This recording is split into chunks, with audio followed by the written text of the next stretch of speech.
Hey everyone, welcome to the Link Digital Public Forum. Whether it's morning, afternoon, or evening, we hope that you're having a great day.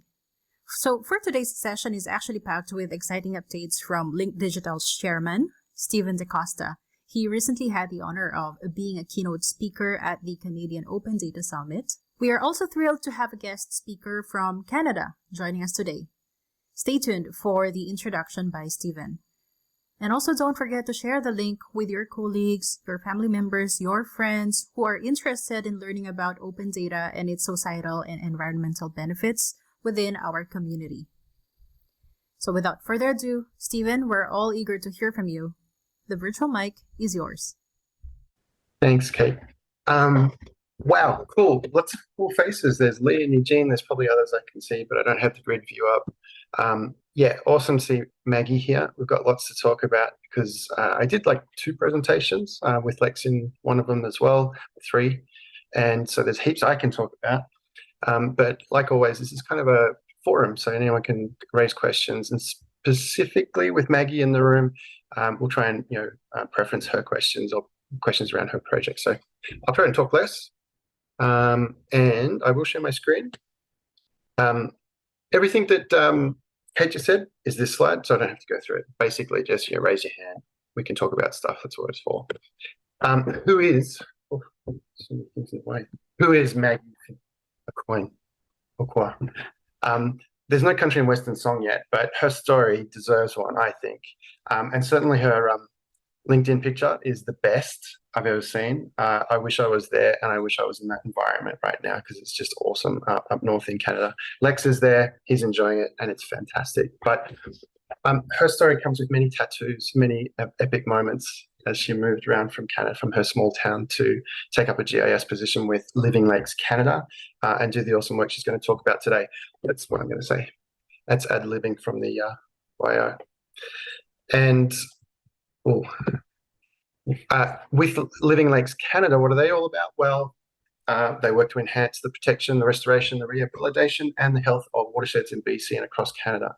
So one of the projects you'll hear about today from Maggie is regarding that particular kind of work. That's it from me. I'm going to talk about some other stuff. Basically, the 2 things that I can talk about. I can flag now that if folks are happy to stay on longer, I will definitely talk about it for a while if we want to record it and keep it going. Feel free towards the end to drop off if it gets repetitive because you were in Canada recently, you saw it all. That's fine. Or if it just sort of jumps into different conversations, that's fine too. We can do that, and we can go for as long as you folks want. I've got all afternoon. It's 11 a.m. here. I've had like 2 coffees. I'm sweet as. That's it for me for now. I will jump out, stop share, and give it to you, Maggie. The floor is yours. Thank you. That was an amazing intro and a warm welcome, so I really appreciate it. I'm going to go ahead and see how sharing my screen works here. You all able to see that? Yes. Okay, perfect. All right. So I'm going to start us off with our land acknowledgement here, and give me a moment while I just get my notes. So thank you for joining us today. Living Lakes Canada prioritizes reconciliation with Indigenous peoples, and we commit to respecting the rights of Indigenous peoples by aligning our work and our goals with local Indigenous groups. So we recognize the role and responsibility that Indigenous peoples have to all land and the water that flows through it, and we honor that relationship by uplifting Indigenous voices in our stewardship. So as Stephen mentioned, my name is Maggie, and I am the GIS and Database Coordinator for Living Lakes Canada and the Columbia Basin Water Hub. So today I'm going to introduce you to our Water Hub, which is a freshwater open database that Living Lakes developed for the Columbia Basin. So as I delve into the evolution of the Columbia Basin Water Hub, I'll be discussing some of the challenges that we faced, the collaborative approach that was taken for its development, and our commitment to responsible freshwater management in the face of growing environmental pressures. All right, let's get right into it. So our journey begins against the backdrop of global challenges where climate change and increasing human and industrial demands are placing an unprecedented pressure on freshwater sources worldwide. And recognizing the critical importance of water data and the need to make it more easily accessible, Living Lakes Canada took a proactive step in 2017 and convened a conference which was attended by 120 water and data experts from across Canada and the Northwest states to envision what a central water repository would look like for the Columbia Basin region. And that's what laid the foundation for what would eventually become the Columbia Basin Water Hub. So the collaborative spirit brought together a diverse array of stakeholders, including steering committee members, agencies, industry representatives, academia, and community organizations, which also had active participation and collaboration from First Nation governments. In the end, CCAM was chosen as the platform for a host of many reasons, which were including the robust capabilities, and through using this platform, we're obviously connected to a global network of CCAN users, such as yourself. I'm here in Canada, and many of you are in Australia, which can really just blow the mind. And we get to share best practices and advance the development of data sharing tools for all users.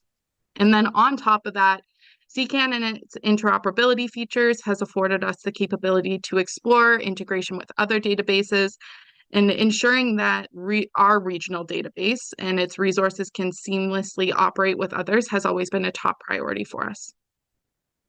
So the Water Hub project then enlisted a web developer to deploy the site, and this allowed for incorporation of custom features identified through the guiding reports and extensive consultation, which was an essential aspect of the project involved.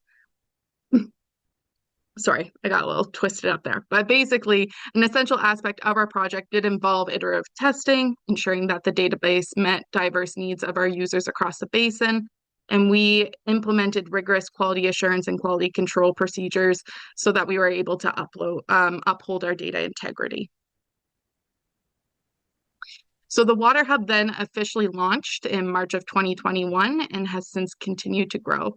So today we have roughly 50 contributors across multiple sectors, such as industry, academic, local water stewardship groups, and we have over 300 data sets that are now publicly accessible. And last year, we made the switch to Link Digital as our CCAN developer, and within this new partnership, we have really seen the Water Hub thrive. And I just want to make an important note about these 300 data sets is that a large portion of this data was previously inaccessible. So much of the data is from local water stewardship groups who were performing some really important water monitoring work, but often there was no end use of that data. There was no place for it to live and become accessible. So our goal was to rescue it essentially, and through using fair data principles and bring it into a space where it has become usable for academics, researchers, and decision makers. And for a lot of these local stewardship communities, our database is some of the only online presence that we have. So through our organization page, as I'm sure you're all familiar with the way CCAM works, the fact that they're able to give a blurb about their work and their values and kind of what their mandate is quite a powerful tool for some of these very small groups that we work with. So let's get into some of our successes. So since the Water Hub's launch, we have seen many positive outcomes. So locally in the Columbia Basin, prior to the development of the Water Hub, water data was often held on private computers or even on paper and was at risk of being lost. And the Water Hub was developed as a safe and secure place to house this data, which is now accessible for research and decision making. We work with each of our contributors to support their data management practices and ensure that their data is stored and shared appropriately.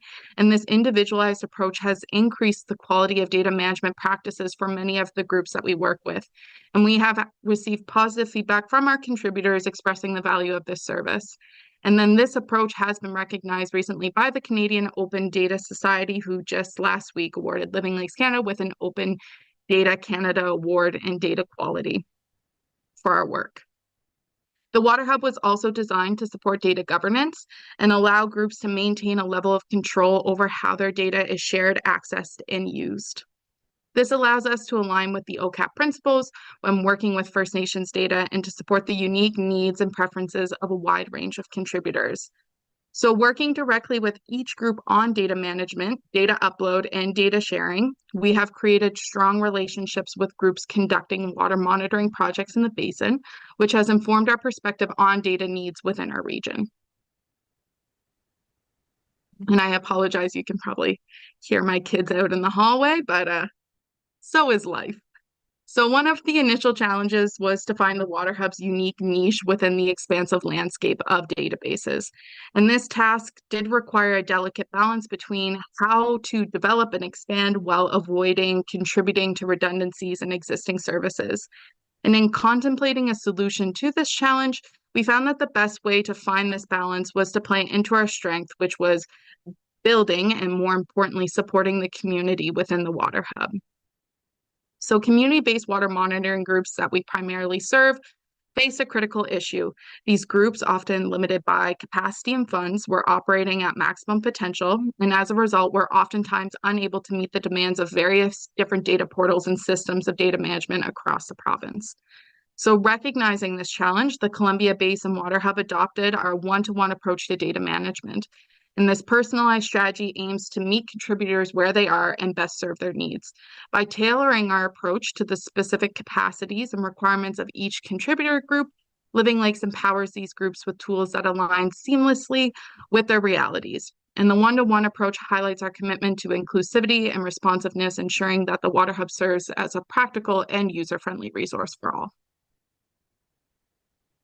Another challenge that emerged as the Water Hub continued to evolve was one of competition for data among various repositories. And this scenario presented a potential barrier to the common goal of advancing water management practices and fostering an informed public. So rather than giving into these kind of divisive dynamics, we adopted a strategic approach which centered for us on database integration, data standardization, and prioritizing data interoperability. Fundamental to this perspective is the belief that collaboration and shared resources elevate our collective impact. And by encouraging integration and adherence to standardized practices, the aim is to dissolve the divides and contribute to a unified effort for the greater good, which all kind of comes back into ensuring that water data serves as a shared resource rather than a contested commodity. So, future perspectives, why regional databases? Our work within community-based water monitoring groups has understood the need for regional scale databases. We have groups from Alberta, Vancouver Island, Yukon, and others who have now expressed interest in a data hub that allows them to centralize their data storage, more effectively manage their water monitoring efforts in their region, and also maintain ownership and governance over their data. So in contrast to federal or provincial scale databases, regional databases offer a more specialized approach to water data management, which is enabling a deeper level of detail that corresponds to local priorities and specific challenges. So some of the key points I want to touch on for the importance of regional databases are up on the screen here. So we'll go through them now. Regional freshwater databases can provide decision makers with the data necessary to develop evidence-based policy and strategies to make informed choices that benefit both the environment and communities. And I really want to focus on this next one of community engagement, because this has been a catalyst for progress since the beginning for us. And not only does accessible data encourage engagement in water management and participation in local conservation initiatives, but by working on a regional scale and building relationships with contributors, we see the benefits reflected in the data quality and from these community-based water monitoring groups, as well as their engagement with the portal themselves. And this personalized approach builds trust that allows contributors to feel secure in sharing their data and making it accessible. And that trust and relationship building has been such a massive piece for us. And it's one that I don't think we really expected to have to put so much effort into. But back to that concept of playing into our strengths, it's definitely the one that has emerged. And we have research and innovation, as well as regional databases often serve as a platform for collaboration amongst many diverse partners, including government agencies, academia, NGOs, and local communities. And this collaborative approach fosters a more holistic and inclusive approach to water management. So where are our next steps for our database? So in the immediate future, we will be continuing to follow up on exciting new opportunities for regional databases with Link Digital as they are presented to us. For example, we are close to completing the development of a water hub for the Nicola Watershed Governance Partnership based on the success of the Columbia Basin Water Hub. And as for the Water Hub, the focus is on increasing the system's interoperability, building integration with other databases so that users can easily find the data that they need regardless of where it's housed. For example, we are working with the University of Manitoba, which is piloting a federated search option within their portal with help from Link Digital. And this option will allow them to pull and host our metadata and then directly link users back to the Water Hub. And you can also find our data in the Federated Research Data Repository, which is managed by the Digital Research Alliance of Canada. And these solutions can be applied to any future database builds. And we are also continuing to create a tight-knit community amongst our contributors and find ways to help them build their internal capacity when it comes to data management, data sharing, and collection, all while feeling less isolated in their work. So with that, a big thank you for all of you joining us today and your interest in our work. And if you ever want to chat more about LLC or the Water Hub, please reach out. I have included my contact information and I am always happy to chat. Thank you.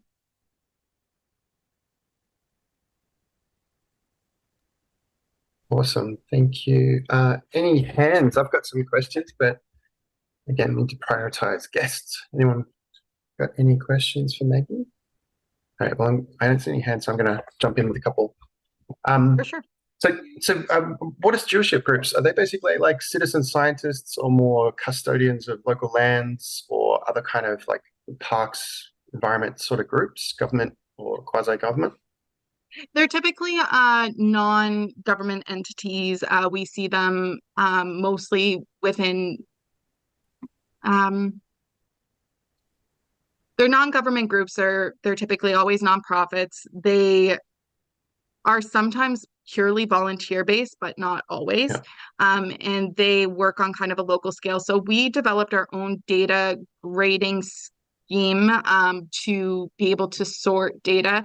And what we see often is that they fall kind of in a community research grade type of data collection where there may be just a few points shy of a research or a technical research grade data.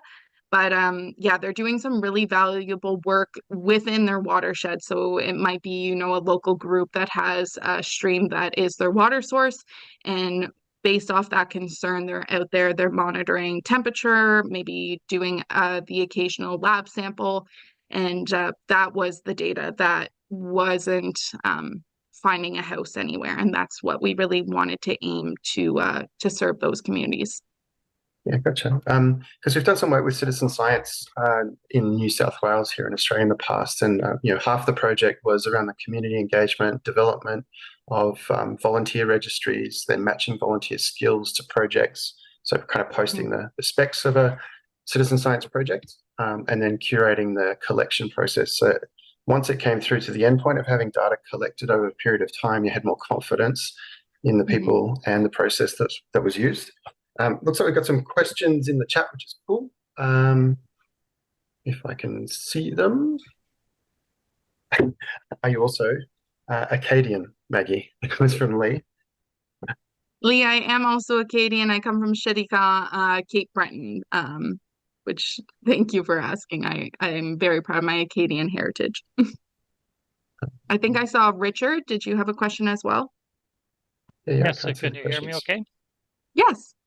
Yeah, can you describe a little bit in more depth on how you're exporting your expertise? And I'm specifically thinking of the work that you've done with Nicola Valley. And you mentioned it earlier. So if I could just get a little more background on that, it might help other people to see how this can be useful for other groups. Yeah, for sure. So With the Nicola Watershed Governance Partnership, they put out a request for proposals, which we put in a bid for to build them a water data portal. When we did that proposal, we knew that our values really aligned with the NWGP. We knew that we had the experience from a build ourselves, and we did partner with Link Digital on this request for proposals. So what we see ourselves kind of the role that we play in a relationship like that is the NWGP not necessarily having the technical capacity to facilitate a portal build.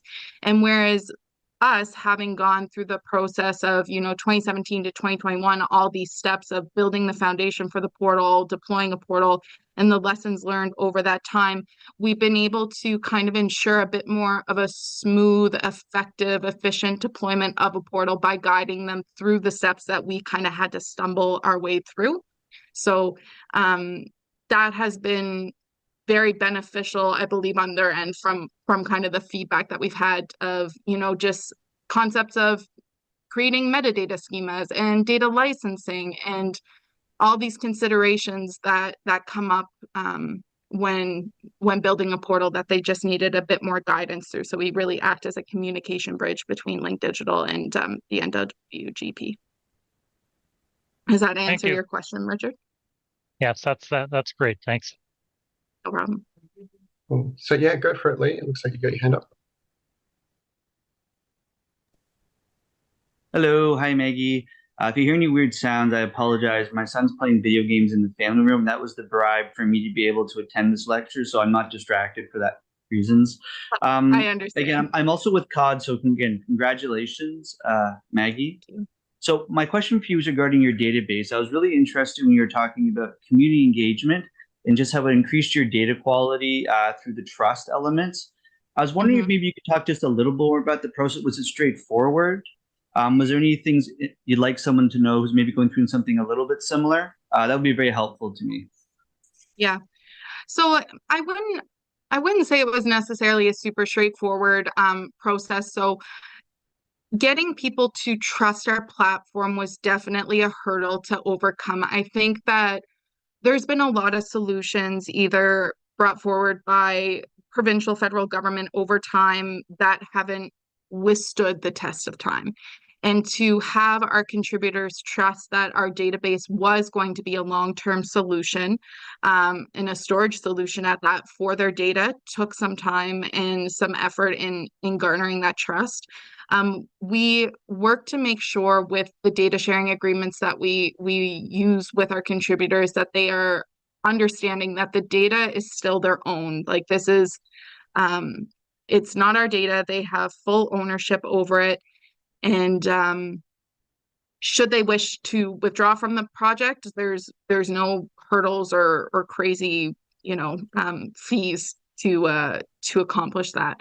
And then whenever we started working with them on data management planning, so one of the first things that we do whenever we have a contributor who's interested in joining us, we immediately get into a talk about what's your data management plan? What are you collecting out there? Can we see if there's some areas for improvement? That is what has led us to be able to increase the quality of the data that they were collecting, because in some cases, they just didn't know that they should be recording, their calibration notes on their instruments. In some cases, they didn't know that all it would take for them to reach kind of our next data grade of technical research grade would be to take some site photos, to perform duplicates on their lab samples. So it's through that conversation and those kind of relationship building moments that have allowed us to see the data quality go up. And because we are on a regional scale, we're not tackling the entire province. We have a very one-to-one relationship with all of our contributors who engage in the hub. So that onboarding process is something that we do for each and every one of our contributors. And like I said, they've really expressed their gratitude for services like that. Thank you, Maggie. Fantastic. You're giving me a lot to think about. I really appreciate your detailed answer. No problem. I've got another sort of like business-oriented question. Have you seen any second-order effects from the portal's use and sort of connection into the ecosystem? What I mean by that is, we've done some work in the past with like the floodplains water data portal here in Australia, New South Wales. And at first, quite a lot of the data was protected under license. And some of the providers, like hydrologists, wouldn't want to provide their reports because it's kind of their business.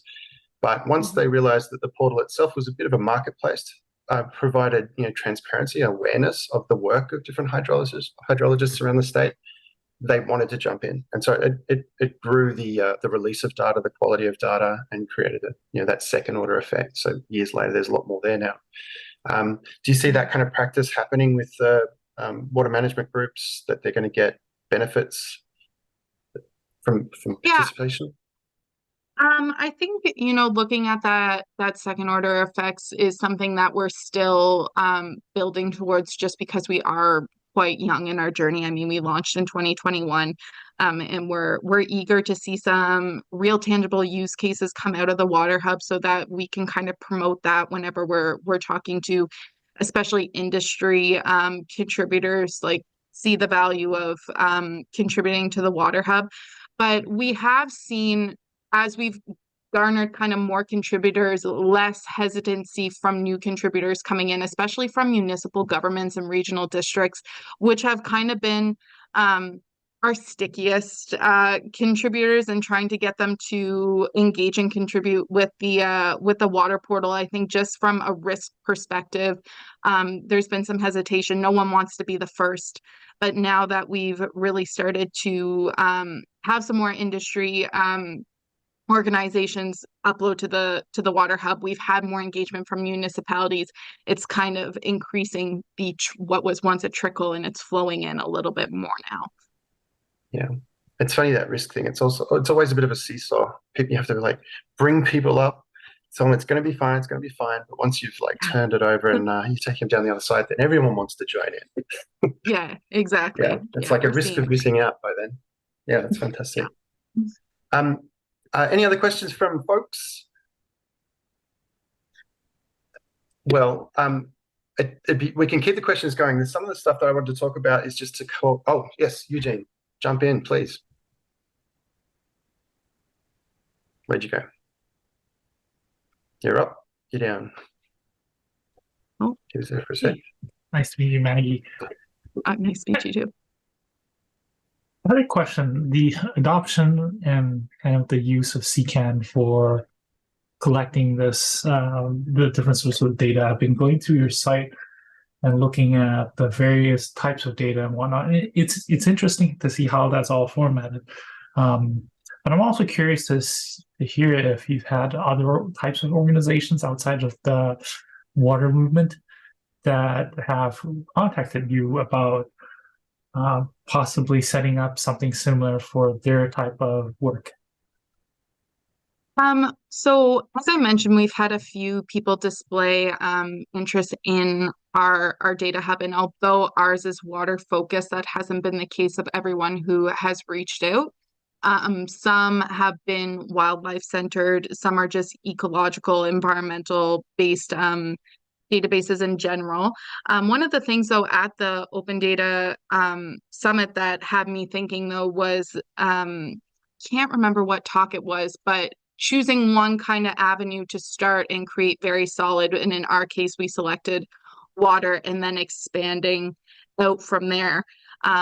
So that our solution isn't water specific, but I guess my main thought is that maybe we would encourage to select kind of the one avenue that you want to focus and get it dialed down, and then start to expand out. But that's really just me brainstorming on the fly. But yeah, we've had interest across different sectors, not just water. Thank you.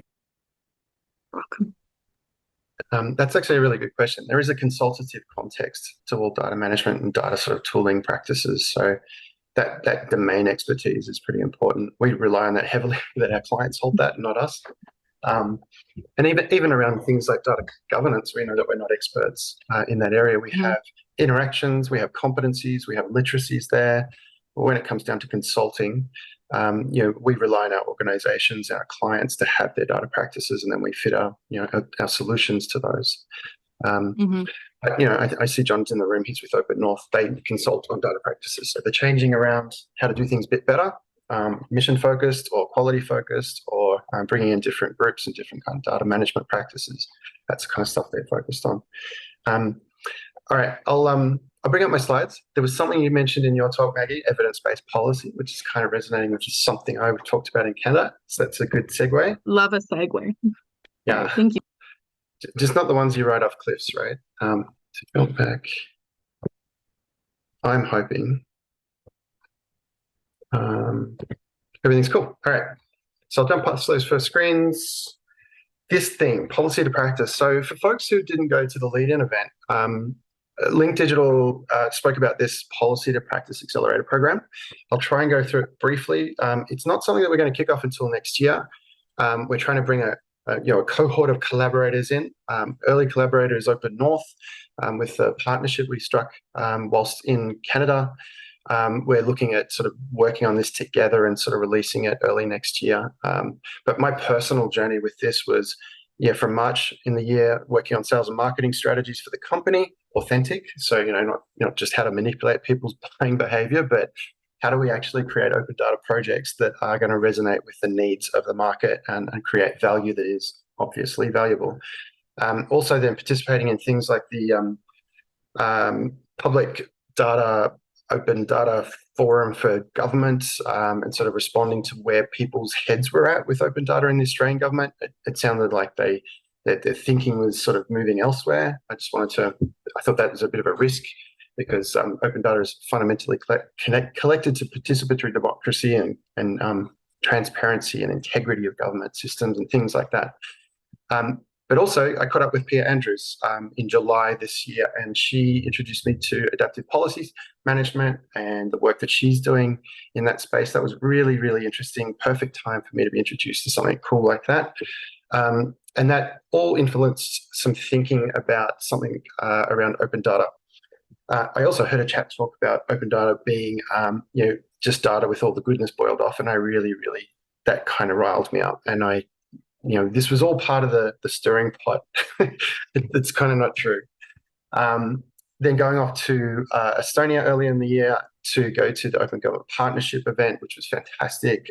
Really understanding more clearly, you go to something 3 or 4 times, and it's only the last time that you really feel like you understand a thing. The practice of open government around the world and how we're trying to raise the practices up more generally, the thematic areas that are going on at the moment around things like civic spaces, the participation with citizenry and pulling information in from them to form policy. That's all part of the openness mandate. So open government is like really kind of, I think, maturing in that last event that I went to.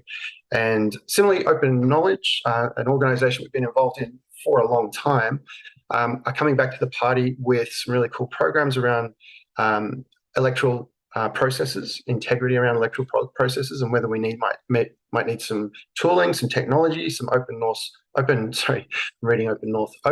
source projects that would help with regard to building blocks for bringing together participatory democracy and fair sort of systems.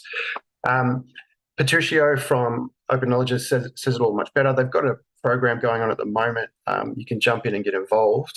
They're learning about different projects in that space at the moment and working out what the building blocks would be or what the needs would be for a kind of conglomerate practice. All of this, again, with other things going on with Link Digital, us moving into Canada, thinking about what the differences and similarities are between the Australian context, the Canadian context with government data, public government data, and other data products and open data projects. Obviously, everyone thinks about artificial intelligence, Gen AI. We've got that bubbling on as well, whether we think about data governance and quality of data feeding into better AI models. Or fundamentally the ethical concept of, how would we rely on AI in information or knowledge operations? And I think for me, that's the one that really resonates, the knowledge operations. I'm very interested, obviously, in the quality of AI as derived from data. But when we start to use knowledge in the way in which we move through a process, like a decision, the feedback system that's there, the way in which our decisions might go in one direction or another, I think they're really important because they lean on this thing called agency. It's not quite free will, but it's kind of like your what is good for the integrity of yourself or your institution. What should you do if you're moving in a positive direction? That's kind of a positive agency. But what would happen if you're moving in a direction that is against your better self or your betterment as an institution? And I think that's negative agency, and AI is potentially to kind of like work in both directions, pro agency and contra agency. And when you look at cohorts that it might be working towards, then you would have outliers where they would have a contra agency relationship with AI, even if you're serving an 80% cohort where they get a positive from AI. And in government, that's super important. You have to look after everybody. And another really important lens is disinformation. So if you follow things like the conflict in Gaza and Israel and Ukraine and Russia and the flood of information and disinformation and misinformation, how hard it might be to actually get a voting public together to hold a position, an informed position is really important. So policy practice is an idea to just bring all that together at the governmental level, at the level of what is the evidence to support the policy we want to enable, and fundamentally, how can we create a practice for a policy? How do we run a program that will give us the kind of telemetry on that execution of the policy that will tell us whether or not maybe the policy is going to harm territory or positive territory, not just maybe for a cohort, but for individuals. And almost like in a cybernetic system, how do we auto-correct back to our purpose, towards our mission, towards our positive outcome that we're looking for?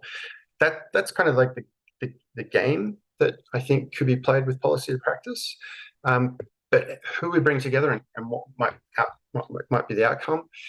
As an accelerator program, the idea is for it to just simply be a kit. Not like exactly the Open Data Handbook. I've got that up as an example just because the way it was brought together is the same sort of practice, open by design. It's kind of like a code base that's on GitHub that contributes to the web assets. People can do pull requests and sort of contribute that way, and it can be curated and put together. So something for an accelerator program for policy of practice, I'm envisioning it to be built in the same sort of way, open by design, open for the collaborators to come in and nut it out via workshops and discussions, what the table of content should be, what kind of program should be, whether there need to be 3 or 4 variations of it for different types of teams. But it's very much I'll try and skip through these slides now because it's kind of a little bit more detail, but it's very much can we make this, and how would we test the effectiveness of it? It's like what would a series of workshops look like? What kind of people would need to be involved? What kind of stakeholder mapping would we do before we even do that? What kind of outreach would we do to try and bring people who wouldn't know about it in? But largely it'd be government teams and civil society and some sort of mesh of other things surrounding it. I don't know, and I actually won't pretend to know, but I do think that I can kind of put the call out and bring better people than I into the room to sort of work it out. That's the hope. So the first half of like next year is all about trying to get partnerships together and learn, and then bring the contributions together and then do some things. So work in different policy areas. What policy area would we try and focus on? My thought is the low-hanging fruit is around open government policies, kind of working within your own playground, as it were, and trying to do something innovative and open in the policy area of openness, I think is a great way to sort of kick it around. That will then have alignment with the right kind of civil societies that will probably have a lower learning curve or a shorter learning curve to get to where we're trying to get to. And similarly, we might be dealing with government teams that are also a little bit more familiar with the openness and the transparency and building in that sort of fashion. So that might clear away some of the other obstacles, which are very valid obstacles that you find in government around, dogma or doctrine, or things that the way we've done things, the steady space that government can go at, all really helpful in certain contexts, but can be difficult to then kind of get past as an obstacle if you want to try new things.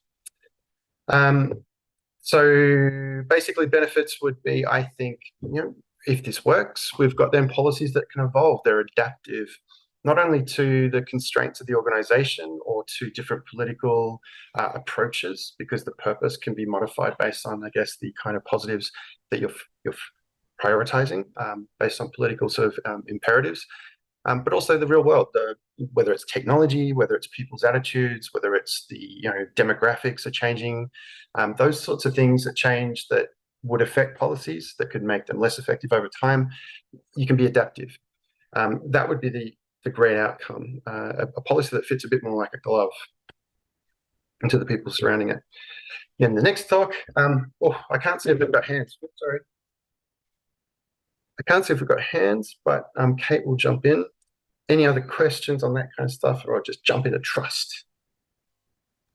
Yeah, sure. Go ahead, Stephen.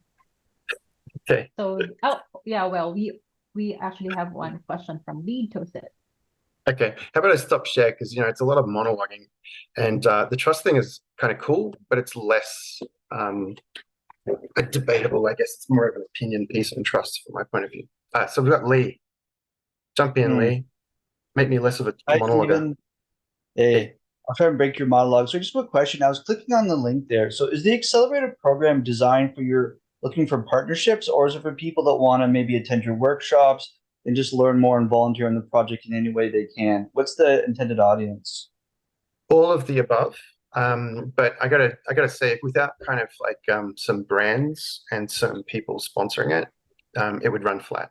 So it's fantastic to have. I already spoke with the CEO of Open Knowledge.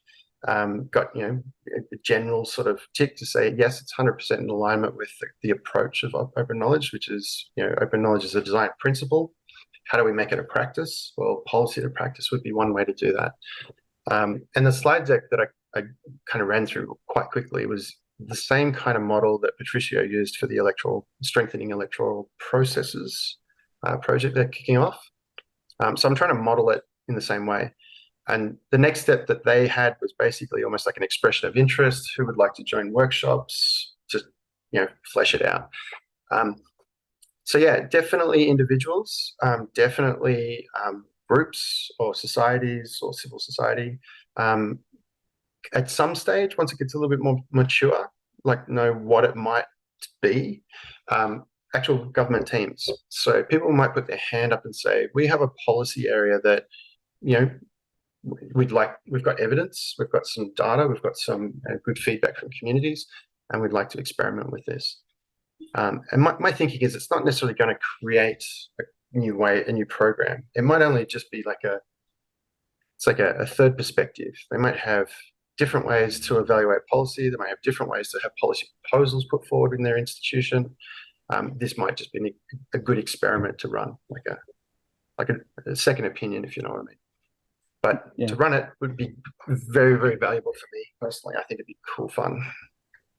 I think so too. All right, thanks, Stephen. Yeah, when I see the word accelerator, it has often a certain connotation with me, so thanks for the clarification.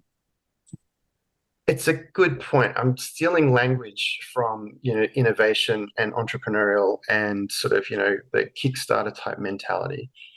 The idea being, I'm not expecting this to have not been done before. I'm expecting that people have done this many times before. But how do we bring that into a new team? And how do we accelerate the adoption? How do we get past all the kind of blockers? How do we give people the 8 lessons they would learn the hard way in a much easier way? That's the kind of accelerator notion to it, mentoring people through it. Thanks, Stephen. Yeah. Awesome questions. We have another question from Richard, and the next is Paul. Yeah. I don't want to detract from your main premise here with the work that you're doing.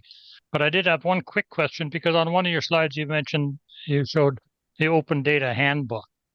Mm-hmm. And that relates very much to some work that I'm doing on water quality monitoring. And I'm wondering where I can find that, because I'm relatively new to the open data mainstream that Maggie works in. I work more on the ground level with individuals and groups, and that handbook might serve as a model for some of the things that I want to do. Where can I get hold of it? Well, you can just Google it, Open Data Handbook. It'll be in amongst the first sort of few results once you get past the ads. It's an open knowledge project, and I think it might just be, opendatahandbook.org, which Suk has posted in. Thank you. Yeah, opendatahandbook.org. It is a relatively old project, so it might not have too much fresh content from the last sort of 5-ish years. I would say also the concept has been picked up by quite a few jurisdictions as well. So the state of California and US will have their handbook. I know that New York has a handbook. Each of these are kind of valuable documents if you're thinking about how to bring a collection of people together and best practices. And I know that there's the Internet of Water project in Texas as well might have some good resources in this space. Connecting with someone like Maggie would obviously bring you some great resources. And yeah, they're my tips. Okay, that's great. I connect with Maggie at any time that she's very approachable and very helpful. And the projects I'm working on, I have 3 going right at the moment. Maggie's aware of a couple of them, and I've got a new one today. And they're all water quality monitoring programs that need to be organized. And so I'll be approaching Maggie on that as well. But thanks very much for your help. Yeah, it's funny. So water quality, it can be like impact orientated. What are you actually measuring for? So in Australia, we'll have issues around water use and fair use practices through river systems for agriculture. I'm sure that's pretty common in lots of places. There might be water table rising and then salination of soils, general protected species and flora and fauna impacts from different activities, human activities, agriculture and phosphates. Different jurisdictions will then create different ways to manage for those impacts and manage for those negatives and look for the different sort of aspects. Whether it's environmental impact studies to validate that industry can do whatever it's going to do, or agriculture can do whatever it's going to do, or water allotments should be at certain levels. But yeah, the practices typically get shaped by that. Is what I've seen. I think the Internet of Water project might be one of the ones that's trying to go down to maybe bare bones. What are the things that can be measured and looked at? What's the kind of instrumentation we have? How do you marry those two together and kind of create a more of a universal understanding of water study? That's what I believe. But I think also in Australia, we've done a lot of that, whether it's in Queensland or the Murray-Darling Basin system as well. I'll have a hunt around from at least the public institutions here, and I'll put together some links for you. Thank you. Cool. Any others? I saw some chat going on. No, we're all good. You can proceed to the next one. All right, cool. The next one's a little bit more fun, and it maybe is something that's worth discussing. So the architecture of trust, which is kind of one of our values at Lead Digital, we architect trust through honesty. So putting that forward as the keynote topic for the Canadian Open Data Summit was a pretty easy pick. To be honest, I was thinking, I would create this as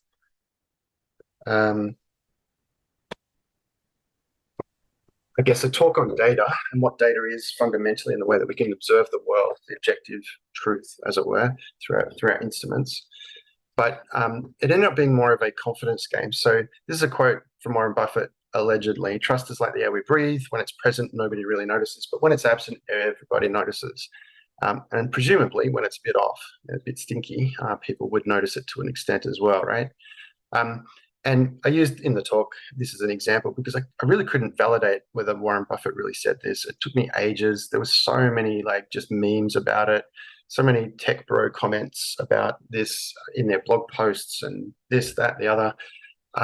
it's just such a flood of information when you're looking for this kind of stuff to work out if it's legit. And that's a great example. We know when it's absent, we can't really trust it. So it's kind of led me to this more of a narrative around post-truth, which we've experienced, is also post-trust. Once I kind of honed in on that, I just looked even from our own blog post history. We're talking about it at Link Digital. Andrew Netty from Link is our analyst writer, and he did an article on countering large-scale disinformation campaigns, whether or not there's like an open data angle there, given that we've had a referendum here in Australia where there was quite a bit of disinformation, creating a bit of a fracture, creating fear around what should have been, I think, a pretty easy yes vote to give some people some representation constitutionally in Parliament. It's like it wouldn't hurt anyone. I couldn't see how it would hurt anyone. And to be honest, I didn't even look into it that much because I didn't need the information. I just went on my gut.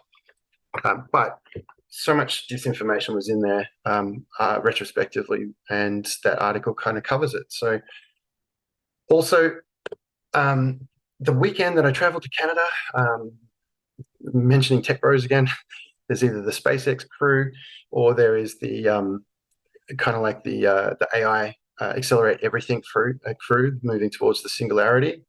And they were all up in arms because Sam was, ousted by a board thing. And it, kind of brings home this idea that we trust institutions, we trust software vendors, we trust what we put trust in, or we hope to trust. All these sorts of things, there's always a risk element to it. And if we don't have the right controls that will be affected at the right moments, when we trust that they will, you can have the really, really bad outcomes. A great example is, in the US pre-COVID, a lot of work was done on pandemic type studies. What would you do if there was a crazy flu variant that came around and was wiping people out? How would you respond to that? The whole public institution sort of like throwing thousands of dollars and sort of like studying that particular problem, coming up with a playbook, how you would really mitigate the massive issues and risks and bad impacts of all that kind of activity, like a really bad pandemic. So yeah, like great outcome, great society. Let's put that together. We've got a really good outcome there. Public institution worked it out. Might not be perfect, but good foresight. Then something happens, and then you have an elected official who basically goes, well, I'm not going to use that. We'll just step that to one side. We won't worry too much about that. I'd rather talk about this, that, and the other, and keep playing confidence. Keep people trusting me based on how much confidence I can project. A very humanist sort of approach to responding to a very serious situation. And it just doesn't work. If you have all of these mechanisms, but your control mechanism has a failure at a critical point, it's a bit bunk, it's a bit broken. So the point there is, we trust, and sometimes we fail. It's better to think more in terms of risk and what the actual risks are than what you want to trust. And I mentioned that trust is the word of our abusers in some situations. There's a great book, Trust Me, I'm Lying, Confessions of a Marketing Manager, I think it is, by Ryan Holiday. He went on to write, Obstacles of Truth and what was Stoic stuff. But it's a cool book. So trust, though, if you go back to the Harvard Business Review and look at some of those articles, one of them that kicks it off is to talk about the trust triangle. I think this resonates with a lot of folks. You probably feel it to be true.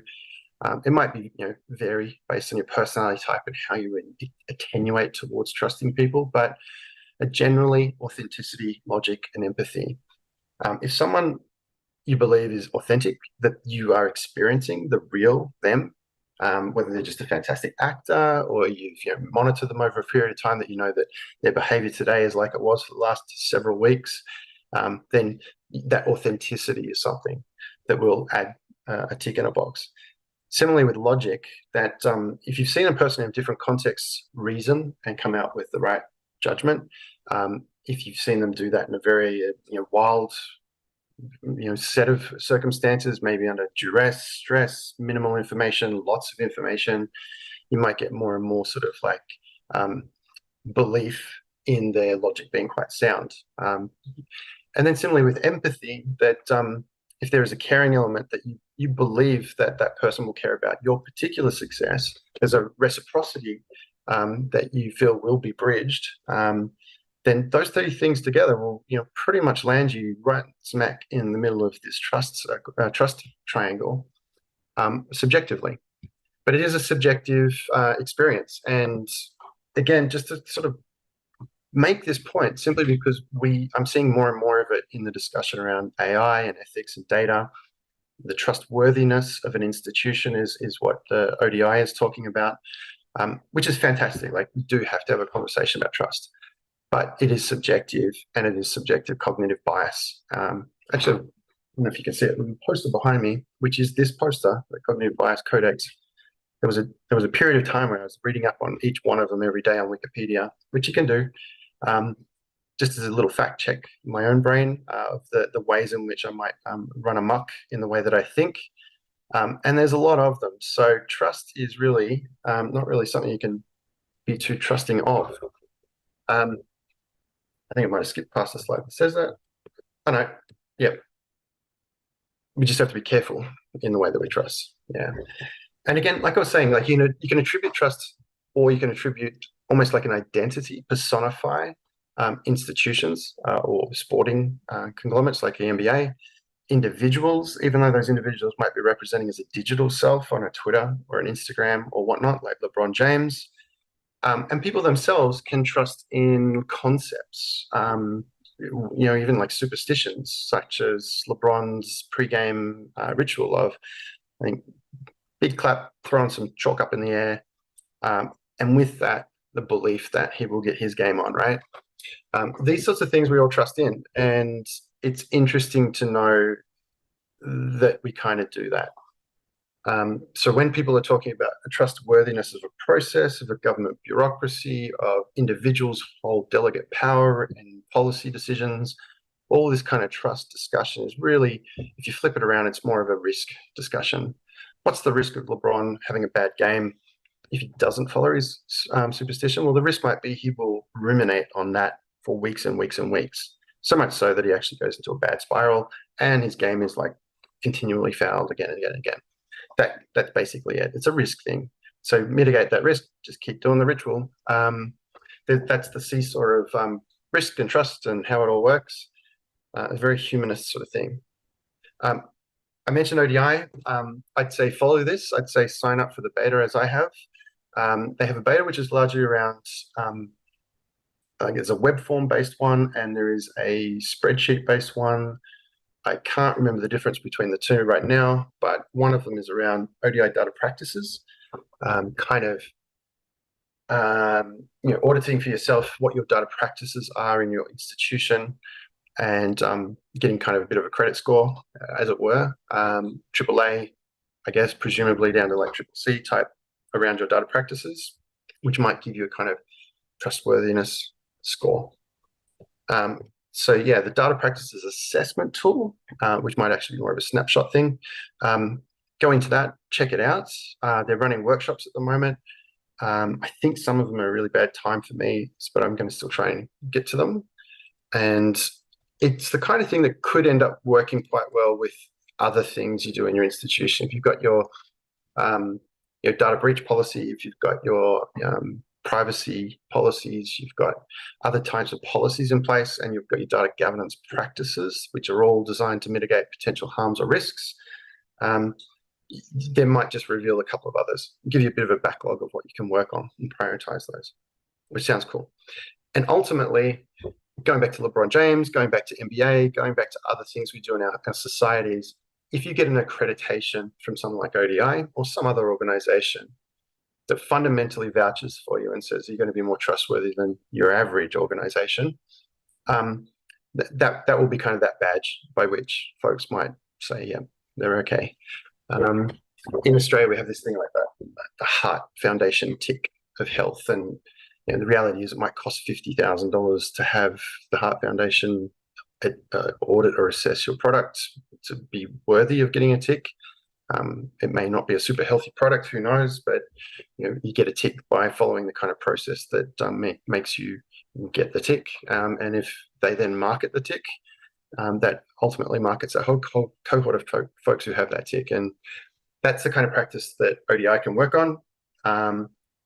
Institutions, corporates do it with partner programs. Microsoft will have gold partners, and then you buy associations and think that they're going to be a better vendor, partner, because you trust Microsoft, and they've basically outsourced some of their trust into their partner program and validated certain parties to be able to have competencies and whatnot. We should expect that with data, essentially. We'd love to expect that from government. We'd love to expect that from all sorts, in all sorts of ways.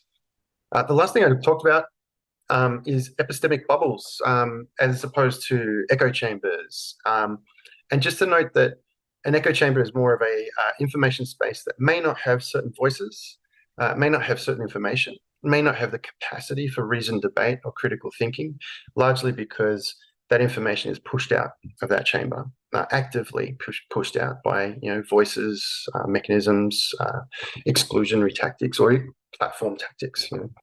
An epistemic bubble is a little bit different, very similar sort of dynamic in terms of information. It may not have all the information for a particular debate, may not have all the speakers who would inform that debate, may not have the right sort of maybe literacy levels or discussion approach to apply critical thinking to that debate.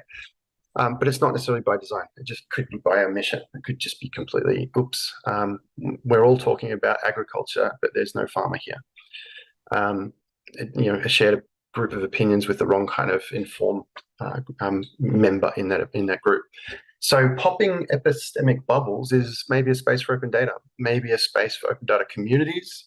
As we heard from Maggie, water stewardship groups, they bring important voices to a discussion when it comes to land management, water shed management, and other practices. So they're the kinds of people that can have an informed opinion that goes into a community debate about other things like agriculture, like putting a road through, putting a train through, using phosphates or whatever it might be.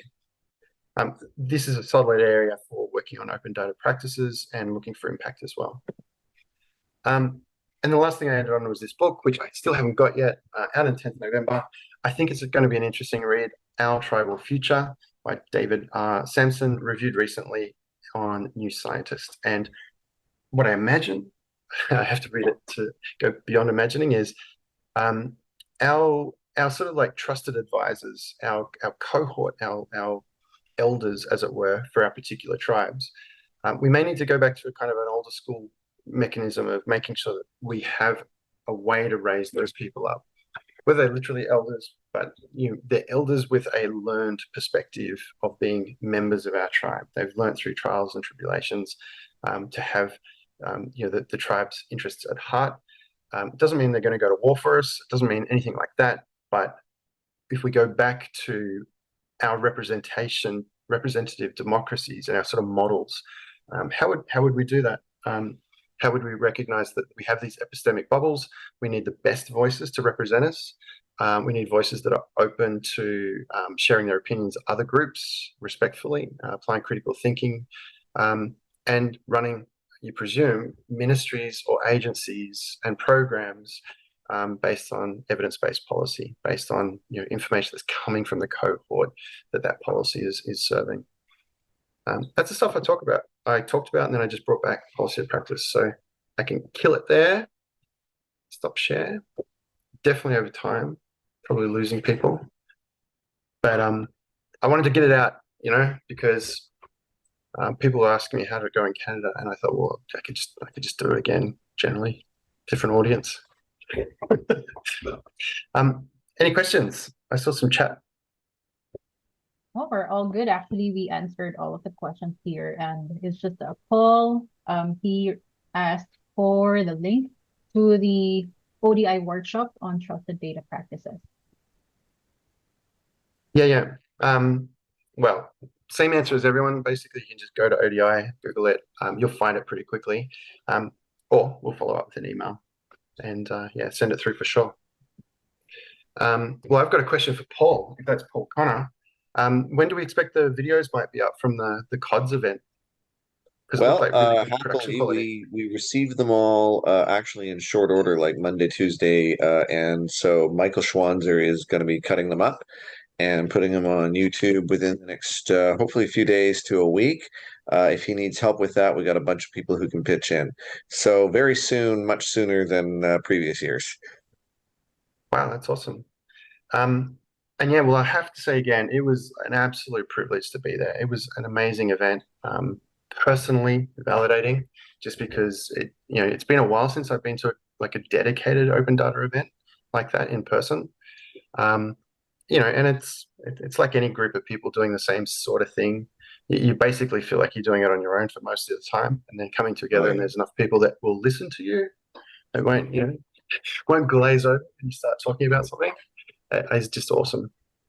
Well, it was a privilege to have you, and keep in mind, for every person we had there in person, we had, I think, another one online looking to hear your words. Yeah, and you'll be sharing it on the YouTubes, so that'll go far and further too. Absolutely. Cool.